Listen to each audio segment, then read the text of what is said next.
In this film, we revisit the fall of Constantinople in 1453, not only through the clash of empires, but through the shadows behind the walls.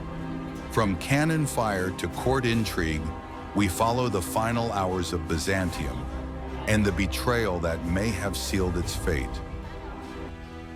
This is Hidden in History, where we uncover the quiet decisions that change the world, for those who believe history whispers before it breaks.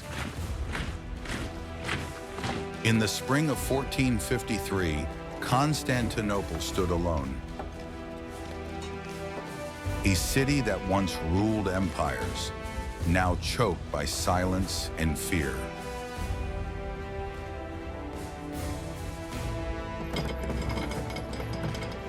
Beyond the ancient walls, 100,000 Ottoman soldiers prepared for the final blow. But inside, the greater threat may have already been waiting.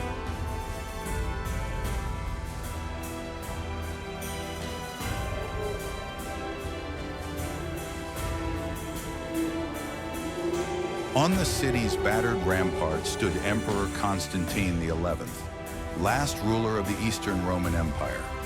His kingdom was crumbling, his people were starving, and his allies had abandoned him.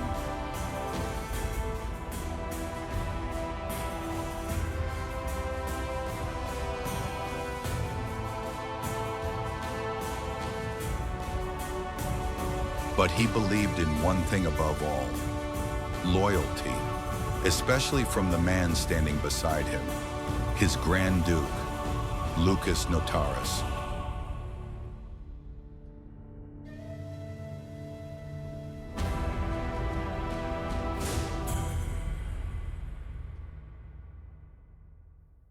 Loukas Notaras was no ordinary courtier.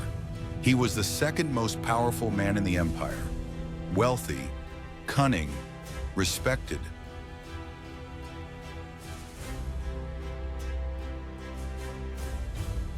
But there were whispers, that behind his calm gaze. Notaras harbored an ambition that stretched beyond the throne room walls.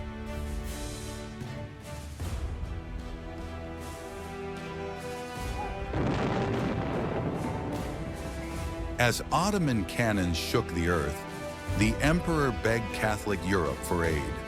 Rome promised ships, soldiers, salvation. But it came with a price: religious unity under the Pope.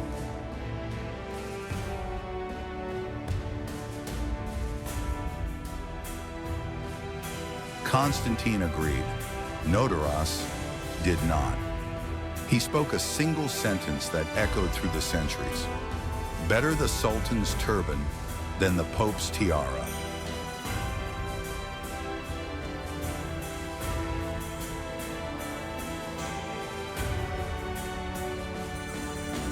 He blocked Latin reinforcements from entering the city. He stalled defensive reforms. He held meetings at night with shadowed figures. Some say he sent letters directly to Mehmed the Conqueror. There is no proof.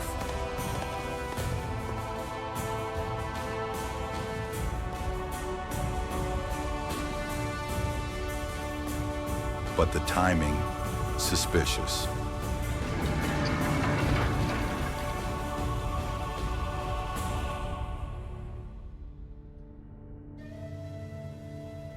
On the night of May 28th, the citizens gathered for one last mass inside Hagia Sophia. The emperor prayed, wept, and forgave. Notaras stood in the back, silent.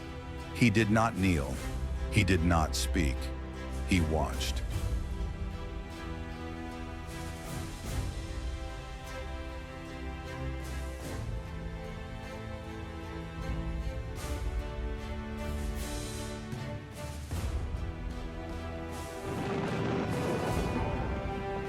At dawn, the Ottomans attacked.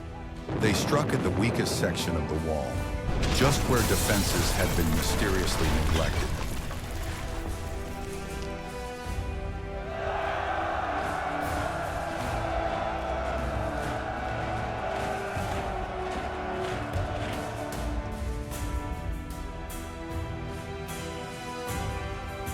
Some claimed a gate was left open from within. Others, that orders to reinforce that area were quietly revoked. The Janissaries poured in.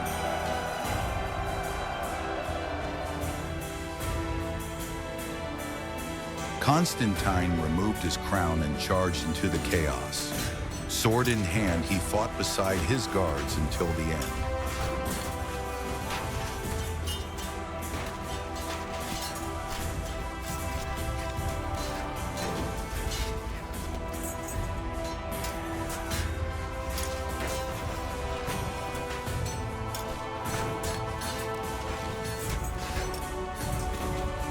His body was never found. Only the blood-soaked ground where he made his last stand. The last Roman emperor died as a soldier.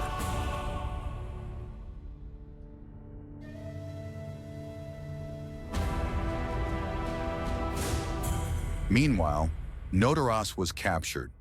But unlike others, he wasn't executed. Instead, he was brought before Mehmed II. They spoke. They dined. They laughed. What did the Sultan offer? What did Notaras promise? No records remain.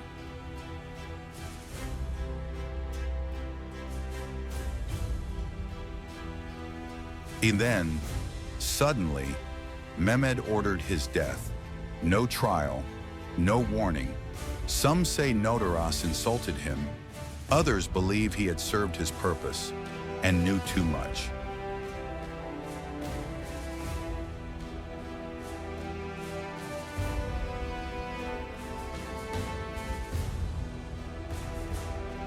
Constantinople was gone. The 1,000-year empire erased in a matter of hours. The Hagia Sophia became a mosque. The name of Rome buried. But one question still haunts the ruins. Was the empire truly lost in battle or betrayed in silence?